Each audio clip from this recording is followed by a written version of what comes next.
네, 오늘은 사망에서 생명으로 라는 제목으로 우리 하나님의 말씀을 받겠습니다. 우리가 성경 말씀을 읽으실 때 어떤 부분 부분 오늘의 본문 이렇게 읽는 것도 좋지만 그렇게만 딱 읽으면 말씀들이 좀 조각조각이 나겠지요. 그보다 더 좋은 것은 그 말씀들의 앞뒤를 다 연결해 보면 그 더 의미가 나올 것입니다. 오늘의 말씀도 그 앞에 어떤 이야기가 있었는지를 보면 좋은데요. 새벽 예배에 참석하시는 분들은 다 아십니다. 많이 오시기 바랍니다. 요한복음 5장 앞부분에 있었던 스토리에서 연결이 될 텐데 그거는 뭐냐면 베데스다 연못 이야기가 되겠습니다. 어떤 병자가 연못가에서 있는데 몸을 움직이지를 못합니다. 그래서 누가 도와주지 않으면 거동하지 못하는 그런 병자가 있었는데 심지어 38년 동안 그렇게 앓고 있었습니다. 38년이면 정말 긴 세월이죠. 지금부터 38년 전에는 어떤 일이 있었을까요? 1988년입니다. 서울 올림픽 많이 기억나시죠? 물론 아직 태어나지 않은 분도 계시죠. 예, 그때부터 지금까지를 생각해 보시면 그 긴 세월 동안 누군가가 병으로 고생했다면 너무 안 됐잖아요. 그런데 예수님께서 그 자리에서 바로 고쳐주시거든요. 오래 걸리지도 않아요.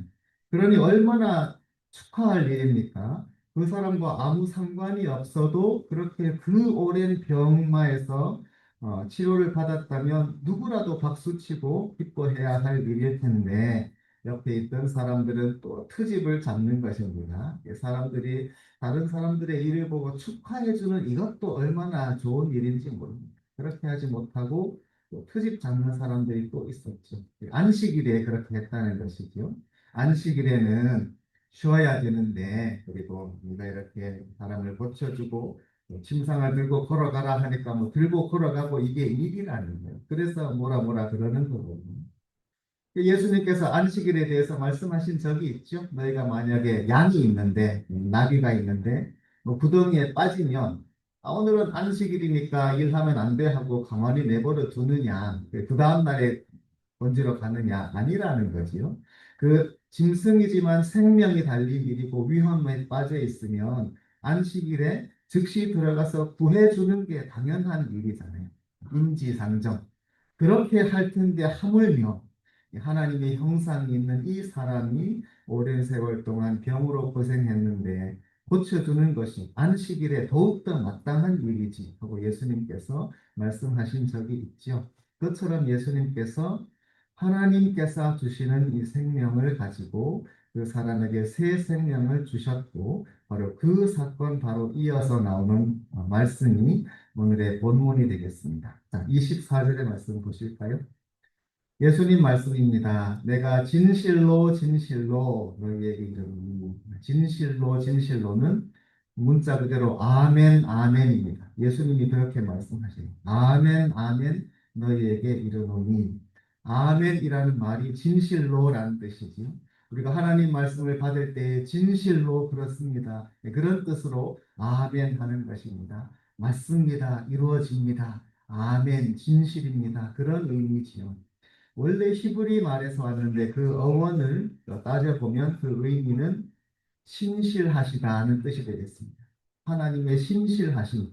우리가 그 단어를 일상에서 많이 쓰지 않죠. 그 사람은 참 신실해. 이런 말을 많이 쓰면 좋을 텐데 그런 말이 그렇게 흔히 쓰는 표현은 아닌 것 같습니다. 신실한 사람. 믿을 수 있다 이 말이죠. 그 사람은 참 믿음직해. 그 사람이 뭔가를 하겠다고 말하면 그 사람은 반드시 하는 믿을 수 있는 사람이야. 그럼 참 대단한 칭찬 아닙니까? 하나님이 그런 분이십니다. 하나님 말씀하신 바는 반드시 이루시지요. 하나님은 약속을 절대로 어기지 않으십니다. 믿으시지요? 아멘. 그렇게 하나님이 진실된 분이시고 그 하나님 말씀을 우리들이 의지하기 때문에 예수님 또한 아멘, 아멘. 진실로 진실로 너희에게 이르노니 말씀하십니다. 내 말을 듣고 나 보내신 이를 믿는 자는 예수님이 하나님의 말씀이시지요. 요한복음 첫 부분에 태초에 말씀이 계시니라. 예수님이 바로 하나님의 말씀이십니다. 바로 그 말씀을 여기에서 반복하십니다. 그러니 예수님이 하시는 그 말씀은 하나님 아버지의 말씀이 되겠죠. 그러니 우리들이 예수님께 믿는 것은 예수님이 하시는 그 모든 말씀이 바로 하나님 아버지의 말씀이라는 것입니다. 이것을 믿는 것이 예수님 믿는 거예요. 그러니 예수님의 이 말씀을 또 듣고 또 나 보내신 이를 믿는 자는 하나님 아버지께서 예수님 보내셨다는 것을 믿는 자, 이것이 예수님을 믿는 사람입니다. 그렇게 믿는 사람은 영생을 얻었고, 할렐루야, 아멘, 영원한 생명을 얻었고, 과거형처럼 되어 있는데 영생을 가졌습니다, 이 말이. 얻었다 하는 말은 꼭 과거형이 아니라 우리들이 어떤 게 확실한 게 있으면 과거처럼 표현할 때가 있습니다. 성경에도 그래요. 이사야의 예수님 탄생의 예언 말씀에 한 아기가 우리에게 낳고, 과거형처럼 보이잖아요. 한 아기가 우리에게 낳고, 그런데 벌써 먼 미래 얘기거든요. 예수님의 탄생의 예언이기 때문에 그만큼 확실하다는 것입니다. 영생을 얻었고 확실한 거예요. 그러니 이 영원한 생명을 지금 이미 갖고 있는 것입니다. 확실하게. 그렇죠? 그런 의미로 하나님은 우리들에게 영원한 생명, 참 생명을 주십니다. 심판에 이르지 아니하나니, 심판, 각 사람에게 심판이 있죠. 굉장히 무거운 표현이죠. 그리고 우리들이 심판받는다고 할 때 기분이 좋을 사람은 아마 없을 것입니다. 우리들이 심판장에 나간다면 아무래도 떨리고 긴장되겠죠. 여기서 이 심판이라는 이 단어는 좀 다른 표현으로 말하면 판결이 되겠습니다. 판단. 이 사람은 누구이다. 어떤 사람이라는 판결이 내려진다는 것입니다. 굉장히 우리가 그 앞에서 겸손해져야 되겠죠. 한번 죽는 것은 누구에게나 정하신 것이요. 그 이후에는 심판이 있으리니 하나님께서 어떤 인생을 보시고 판단하십니다. 이 사람은 하나님의 자녀이다. 아니다. 그런 판결이 있을 것이니 우리들이 그 앞에서 어떻게 살아야 되겠습니까? 바로 그 하나님께서 우리들의 인생을 날 때부터 죽기까지 다 보시는 그 분의 판단, 그 앞에 설 것을 우리들이 확실히 믿고요. 또 그에 합당하게 살아야 하겠습니다. 사망에서 생명으로 옮겼습니다. 사망에서 생명으로. 오늘의 제목입니다. 말 그대로 우리들이 예전에는 사망 가운데 있었다는 말씀이죠. 살았는 것 같으나 죽은 자로다. 이런 말씀도 있고요. 예수님께서 죽은 자들로 죽은 자를 장사 지내게 하라. 그러니 살아있는 것처럼 돌아다니지만 사실은 죽은 자이다. 이런 뜻으로 말씀하신 적도 있습니다. 비유를 들자면 수족관이나 이런 식당에 있는 그런 물고기들, 횟집에 있는 물고기, 어항 속에서 잘 헤엄치고 다니고 있지만 사실은 죽은 목숨이나 마찬가지죠. 언제라도 잡혀 올라와서 죽을 수 있습니다. 그러니 그런 죽은 목숨과 같은 그런 삶을 산다는 것입니다. 그렇게 되지 않고 사망에서 생명으로 옮겼습니다. 옮겼다는 이 단어는 아주 분명한 단어인데요. 어떤 이 장소에서 저 장소로 옮겼다. 실제로 그만큼 확실하게 사망에서 생명으로 옮긴 것을 말씀해 주십니다. 그런데 이것은 어떤 비유나 표현이 아니라 문자 그대로 그렇게 하십니다. 그것을 우리들이 그 다음 25절에서 볼 수 있습니다. 25절. 진실로 진실로 너희에게 이르노니 죽은 자들이 하나님의 아들의 음성을 들을 때가 온다. 문자 그대로 그렇게 되는 것입니다. 죽은 자들이. 좀 이따가는 무덤에 있는 자들이라는 표현도 나올 겁니다. 실제로 정말로 죽은 사람들, 그래서 무덤에 있는 사람들, 그들이 하나님의 아들의 음성을 들을 때가 오나니 곧 이때라. 때에 대해서 또 말씀을 하십니다. 때가 중요하지요. 바로 앞에 4장에서는 사마리아 여인과 예수님 대화에서도 주님은 때를 강조하신 적이 있습니다. 사마리아 여인은 예배의 장소에 대해서 질문합니다. 이 산에서 예배드릴까요? 예루살렘에서 예배드려야 하나요? 그러나 사실은 장소가 그렇게 중요한 건 아니죠. 어떤 곳에 있더라도 마음이 딴 데가 있으면 소용이 없겠습니다. 예수님은 이 산도 아니고 예루살렘도 아니고 때를 말씀하십니다. 아버지께 영과 진리로 예배할 때가 오나니 그때 지금이다.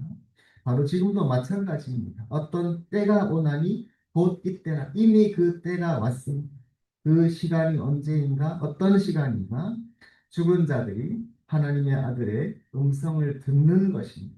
실제로 이것이 이루어질 것입니다. 11장에서 죽은 나사로, 그 말씀 다 아시지요? 나사로가 실제로 죽었고 무덤에 있었는데 예수님께서 음성을 들려주십니다. 부르시죠. 나사로야 나오라. 그 음성을 듣고 이미 살아난 것이죠. 그래서 그 안에서 다 쌓인 그 통째로 이렇게 무덤을 열고 나왔습니다. 그러니 그 나사로의 사건은 이 말씀을 실제로 예수님께서 예시해 주신 것이라 말할 수 있습니다. 나사로뿐 아니라 이 때가 되면 죽은 자들, 무덤에 있는 사람들이 모두 하나님의 아들의 음성을 들을 것입니다. 나오라, 나사로야 나오라 하셨다는 것처럼 그 육성 하나님의 아들 예수님의 음성을 듣습니다. 그 호령 소리를 듣고 모두가 일어날 것입니다. 살아날 때가 곧 이때라. 듣는 자는 살아나리라. 듣는 자, 무덤에서 듣는 사람들이 부활할 것입니다. 지난주에 우리가 부활절을 함께 축하했는데 예수님 살아나신 것뿐 아니라 그것은 우리 자신의 부활도 함께 기뻐하는 것입니다. 예수님의 우리들의 부활을 위해서 첫 열매가 되셨지요. 그분은 첫 열매, 우리들은 그분께 속한 사람들, 포도가 포도나무에 달려 있으면 함께 열매 맺듯이 우리가 예수님께 붙어 있으면 함께 부활에 참여합니다. 그리고 우리들의 부활을 함께 축하하는 날. 그래서 듣는 자는 살아나리라. 이 말씀이 우리 모두에게 주어졌습니다. 26절입니다. 아버지께서 자기 속에 생명이 있음 같이 생명입니다. 생명.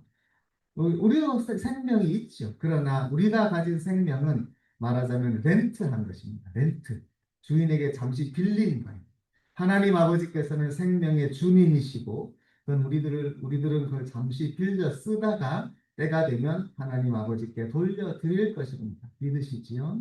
우리들이 갖고 있는 이 생명은 잠시 있다가 사라질 것이지만 하나님 아버지는 자기 속에 생명이 여기서 이 생명은 하나님의 생명의 주님으로서 갖고 계시는 참 생명 또는 생명의 근원 같은 것입니다.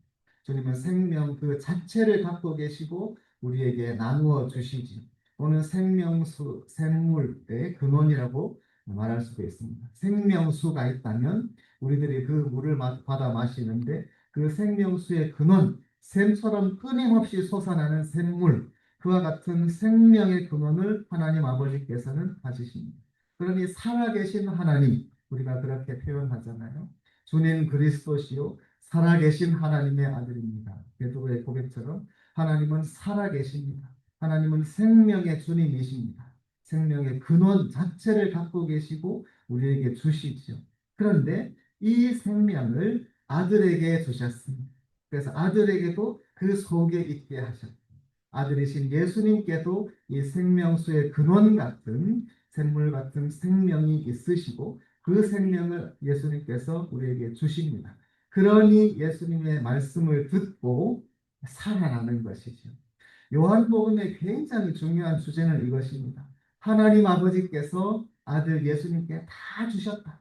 이게 요한복음의 굉장히 중요한 주제예요. 물론 다른 신약 성경에도 있지만 요한복음에서 강조됩니다. 하나님의 말씀이죠. 말씀이신 예수님. 그래서 예수님께서는 하나님 말씀을 전하십니다. 예수님께서 계속 강조하시는 것이 있습니다. 그것은 예수님 하시는 그 말씀은 바로 하나님 아버지의 말씀이라는 것. 그리고 예수님께서 하시는 모든 일들이 있지 않습니까? 그것들은 바로 아버지께서 하시는 일이다. 아버지의 일을 아들이 행한다. 이 말씀 예수님 강조를 하셔요. 우리가 그거 분명히 믿지요? 너무너무 놀라운 일입니다. 하나님 아버지께서 원래 하시는 일이 있죠. 그분은 창조하십니다. 그리고 세상을 보존하시죠. 모든 살아있는 생명들에게 호흡을 주시고 먹을 것을 주셔서 계속 살도록 도와주십니다. 온 세상을 다스리시지요. 그리고 사람들을 구원하십니다. 하나님 아버지께서 하시던 일이에요. 그런데 너무 신기하게 신약 성경에 요한복음이 강조하듯이 하나님 아버지께서는 이 모든 것을 아들에게 다 주셔요. 그리고 어떤 느낌이 심지어 드냐면 하나님 아버지는 좀 뒤에 물러나셔서 이렇게 아들이 하시는 것을 다 보고 계시는 그런 느낌도 듭니다. 여러분 다니엘서 7장에서 하나님 아버지를 어떻게 표현하셨는지 기억나시나요? 다니엘서 7장까지 했고 이제 다시 돌아가야 되는데 다니엘 7장에 바로 이 아들 인자에게 나라와 권세와 영광을 주시는 그 대목을 우리들이 봤지요. 기억하시기 바랍니다. 그런데 그 장면에서 하나님은 어떤 표현이 되냐면 그 날들의 오래 날들의 아버지 Ancient of Days입니다. 제 영원부터 계신 분. 그러니까 하나님께서는 창세전부터 계셨던 분이고 아들 또 인자에게 모든 나라와 권세를 주시는 것입니다. 그래서 그것을 받은 인자, 사람의 아들, 구름 타고 오시는 그분께서는 이제 다스리시죠. 왜 이렇게 바뀌었냐? 하나님께서 영원히 다스리시는데 맞죠. 그건 맞지만 하나님 아버지께서는 때가 되면 이 모든 것을 아들 예수님께 다 맡겨주십니다. 그 때가 왔다는 것입니다. 왜 그렇게 하시나? 바로 마지막 때가 왔기 때문에. 마지막 때. 예수님 오시는 것은 마지막 때를 알리는 것입니다. 이제는 다 때가 되었기 때문에 아버지께 영과 진리로 예배할 때가 되었고 죽은 자들이 하나님의 아들의 음성을 듣고 살아날 때가 되었습니다. 그것이 마지막 때입니다. 그 때가 이르렀기 때문에 하나님 아버지께서는 이제는 그의 모든 나라와 권세와 영광을 아들에게 고스란히 주시고 아들을 통해서 이 모든 것을 이루십니다. 그것이 요한복음의 주제예요. 아들이신 예수님은 그것을 받아서 신실하게 아버지의 그 뜻 그대로 행하십니다. 예수님 하시는 말씀은 아버지의 말씀, 예수님 하시는 모든 일이 아버지의 일입니다. 아버지께서 속에 생명이 있으신 것처럼 아들에게도 생명을 주셔서 그 속에 있게 하셨습니다. 27절 인자됨으로 말미암아 심판하는 권한을 주셨습니다.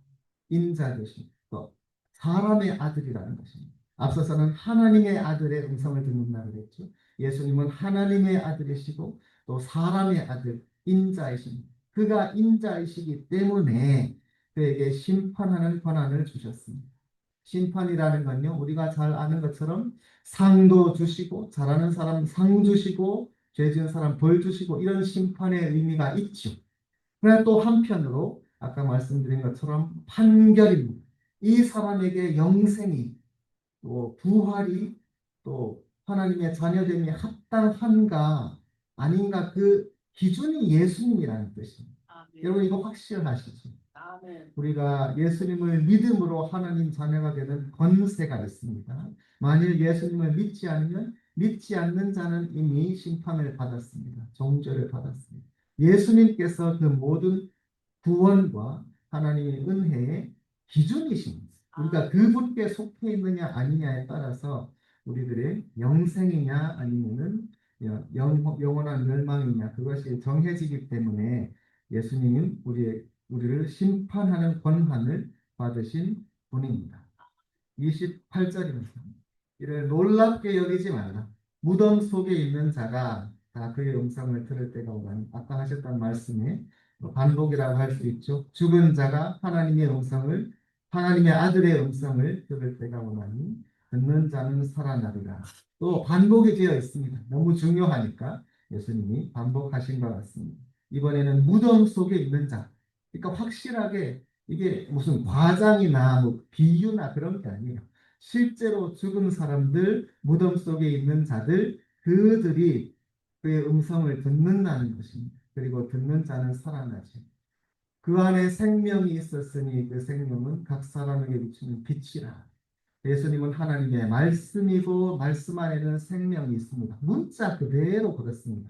뭐 생명의 말씀 우리가 말하는데 그게 어떤 좋은 표현이 아니고 문자 그대로 그래요. 그 말씀 안에 생명이 있는 거예요. 그러니 그 말씀을 들으면 살아나죠.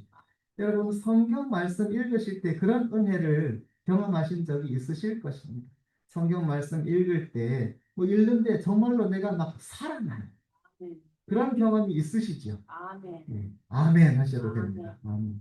우리들이 정말로 은혜 충만, 성령 충만해서 성경 말씀 읽으면 이게 그냥 문자가 아니고 그냥 문장이 아니라 그 속에서 하나님이 말씀하셔요. 그런데 그 말씀 속에서 진짜 내가 사는 것 같아. 내 속에서 생명이 살아나죠. 당연히 우리 육신의 생명뿐 아니라 영적인 생명이 막 새롭게 되는 그런 것을 많이 경험하시기를 바랍니다. 아멘. 이게 성경 읽는 그 묘미죠. 성경 읽는 재미입니다. 이와 같이 성경 읽으면서 이 생명의 말씀 속에서 내가 정말 살아나는 그런 은혜가 여러분에게 많이 쓰시기를 바랍니다. 그러면 성경 읽지 마라 그래도 돼. 생명의 말씀, 사망에서 생명으로 옮겼느니라. 하나님은 생명의 주님이시고 그 생명을 우리에게 주십니다. 이 생명 받아 누리며 살다가 때가 되면 우리들은 하나님께 이 생명을 돌려드릴 것입니다. 그리고 하나님께서는 판단하시죠. 이 사람은 하나님께 받았던 생명으로 하나님의 영생을 받아 누릴 사람인가 아니면 그렇지 않은가 판결할 날이 있을 것입니다. 우리들의 생명이 하나님 앞에 고귀하게 드려지기를 바랍니다. 우리 생명, 우리들의 삶, 뭐 육신의 눈으로 보면 대단치 않을 수 있죠. 다른 이 세상 사람들은 우리를 보고 그렇게 대단하게 인정하지 않을 수도 있습니다. 그러나 하나님 보실 때 어떻게 판단하시느냐가 가장 중요하죠. 여러분의 삶을 돌아보실 때 어떻습니까? 삶 가운데 하나님께서 인정해 주시는 그런 기억이 많이 있기 바랍니다. 또 돌아보실 때에 좋은 기억도 있고 나쁜 기억도 있으시죠. 좋은 기억이라고 할 때 세상적인 성공, 내가 계획했던 것을 다 이루었어. 그런 것도 참 좋은 기억이죠. 그러나 그런 것보다 정말 하나님 앞에서 이건 너무너무 정말 의미 있고 내 생명 모든 것 중에서 이 기억이 그 날이 그 일이 있었기 때문에 내 삶은 가치 있었어. 그런 기억이 있는 사람은 복됩니다. 여러분에게 그런 기억이 있기를 바랍니다. 그리고 그런 복된 삶을 사셨다면 그 기억은 제가 자세히는 알지 못해도 반드시 사랑으로 충만한 기억일 것입니다. 내가 뭘 이루고 이것저것을 하고 성공하고 그런 기억보다도 하나님 앞에서 정말로 나의 영혼을 두고 말할 때에 이것은 하나님 앞에서 정말 이 기억이 있어서 나는 행복했노라.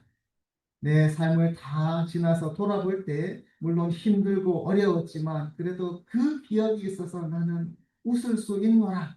그런 기억이 많은 사람이 복된 사람이겠지요. 그런데 그런 복된 기억은 하나님 주시는 은혜, 그리고 하나님이 우리에게 허락하시는 사랑, 그리고 이 사랑을 나누고 다른 사람에게 베풀고 그런 기억일 거예요. 그와 같은 것이 우리들의 영혼을 채운다면 이것은 영생에 합당한 삶이 될 것입니다. 하나님 우리를 판정하실 때에 이 사람에게는 영생에 합당하다. 그렇게 하나님이 인정해 주시는 사람은 자세한 사정은 사람마다 다 달라도 분명히 하나님 주시는 사랑을 나누었던 그래서 행복을 나누어 주었던 그런 기억이 많은 사람 그런 사람일 것입니다. 그와 같은 사람으로 무덤 속에 있다가 하나님께서 부르시는 그런 사람이 되기 바랍니다. 29절입니다. 선한 일을 행한 자는 생명의 부활, 악한 일을 행한 자는 심판의 부활로 나아갑니다. 부활의 두 종류가 있습니다. 부활. 그런데 다 죽었던 사람이 다 부활하는데 하나님께서 누군가는 생명의 부활, 누군가는 심판의 부활입니다. 선한 일이냐 악한 일이냐. 그런데 이것은 단지 우리들이 이 세상에서 선한 일, 악한 일 그런 의미도 있지만 더 중요한 것은 예수님이 기준이라고 말씀드렸죠. 그리고 하나님을 믿는 예수님을 믿는 자는 심판에 이르지 않는다고 했습니다. 심판에 이르지 않는 그와 같은 복된 사람들이 하는 예수님을 믿는 사람들이죠. 그들이 생명의 부활로 나올 것입니다. 그렇지 않으면 심판의 부활로 나올 것이죠. 악한 일이 그것입니다. 예수님을 거부하고 믿지 않으면 이 심판의 부활로 나올 것이고 그것은 참 가장 이 세상에서 슬픈 일이 되겠죠. 예수님께서 하시는 이 말씀 우리들이 기억하면서요. 사망에서 생명으로 나아올 것입니다. 모두가 나아옵니다. 아멘. 살아있는 사람, 죽은 사람 모두 산자와 죽은 자를 심판하러 오시리라 하는 사도신경 고백처럼 무덤에 있는 사람들도 하나님 아들의 음성을 들을 것입니다. 듣고 일어날 것입니다. 아멘. 부활을 하는데 어떻게 되냐? 영생의 부활이냐, 심판의 부활이냐, 이 갈림길에 있습니다. 그 기준은 예수 그리스도 하나님의 아들이십니다. 우리가 그분을 믿음으로 하나님 자녀가 되는 권세가 있으면 우리에게는 영생이 주어집니다. 이것은 신실하신 하나님의 약속입니다. 그분은 결코 자기 약속을 어기지 않기 때문에 우리가 믿을 수 있는 분이시기 때문에 우리가 예수 이름을 힘입어서 영생의 부활로 나올 수 있는 것을 확실히 믿습니다. 아멘.